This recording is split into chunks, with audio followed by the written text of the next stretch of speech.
They say an apple a day keeps the doctor away. This fall fruit also contributes to a host of health benefits, such as heart health and weight control. Nutritionist and New York Times best-selling author Cynthia Sass is going to share 3 amazing recipes, adding apples to our meals. I love taking advantage of apples this time of year. They're so versatile. You can put them in savory recipes or sweet recipes. We have a mixture of each. They really combine well with lots of flavors, and as you said, they're so good for you. So good for you. So our first recipe here is an apple parfait. And so what I've done is I've sauteed an apple, just sliced up with the skin on to keep all that good fiber in the skin, with a little bit of water and lemon juice. And so we're going to set that aside. Then we're going to take some oats and we're going to combine those just oats. Raw oats? Yep. Okay, not cooked? Just raw oats. Raw oats. You can toast them if you'd like to add a little bit of that kind of extra fall flavor. But I'm going to combine that with 2 tablespoons of almond butter. So when I combine this together, I actually sometimes just get in there with my hands. It's actually much easier. It's much easier to just use your fingers. So how about, why don't you add the cinnamon to the non-fat Greek yogurt. So that's so hot right now because it has a very high protein content, about twice regular yogurt. Now that we've got the cinnamon mixed into the yogurt, we've got our 3 layers here. So go ahead and spoon some of the yogurt into the bottom of the glass, and then I'm going to sprinkle it with our oat almond crumble. And then we're going to layer that with some of the apples. You want to give it a try? Oh my goodness. All right. Get a little bit of every layer in there. Getting it all, getting it all.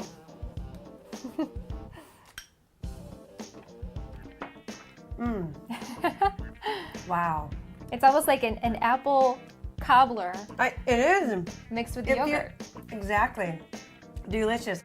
Another great way to incorporate apples into a fall recipe is apple pizza. So here we have 100% whole grain organic wheat crust. It's actually a pita that I just kind of sliced along the edge.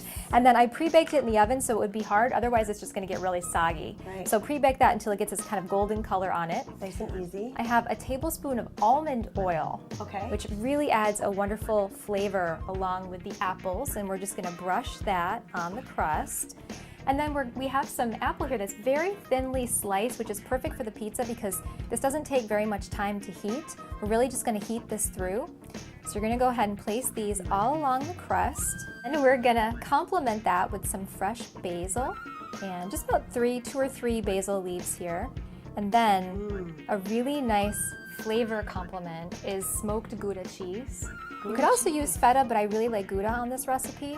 So I've kind of just diced it up really fine. And little chunks.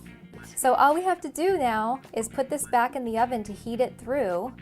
And you have a little snack, or it could be a little appetizer perhaps. Yeah, no, it looks wonderful. That could be a meal there just for one person. You ready to give it a try? Yeah. You know what? This is actually just 1 serving. This is a pretty generous serving because we only used half the pita. So it's just 1 serving of whole grain. We've got our wonderful, delicious apples on there, some lean protein with the Gouda, and then we've got the natural seasoning with the basil and the almond oil for some heart-healthy fat. It's a great combination. Wow, it's healthy, it's simple, and fast. So, Cynthia, what else do we have here today? So another savory recipe, we've got a garlicky ginger apple stir fry over black rice. Ooh, stir fry. Yeah, so for our lean protein, I have some edamame, and I sauteed this in some coconut oil, and then we're going to set that aside for a minute. And then for our stir fry sauce, we've got some fresh squeezed orange juice, some crushed red pepper, some diced up black garlic, fresh grated ginger, and brown rice vinegar. Wow, okay. I've never seen the black garlic. That's one of my favorite things on the planet. So it is garlic that's been fermented under high heat for a long period of time, which gives it that characteristic black color. It's higher in antioxidants than unfermented garlic, and it has an amazing sweet flavor. So we're going to go ahead and add all of these to our bowl. Okay. And then we can see the apples are beautifully sliced here, and then we're just going to coat this is our sauce. Okay.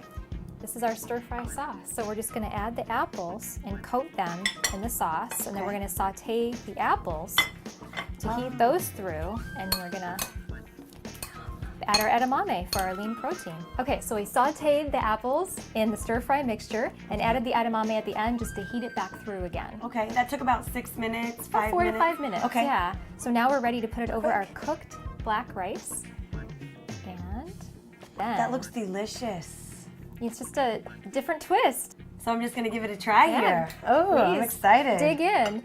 And the black rice, you know, it's really hot right now in restaurants and in the food and nutrition world because it's even higher in antioxidants than brown rice. And it has a lot more vitamin E, which is very powerful. Wow, that is amazing. There's a lot of different things going on with that. Lots of layers of flavors and lots of different textures. Cynthia, thank you so much for showing us some great recipes with apples. Thank you. All right, you guys let us know what you think in the comments, and we'll see you next time on Fit Sugar TV.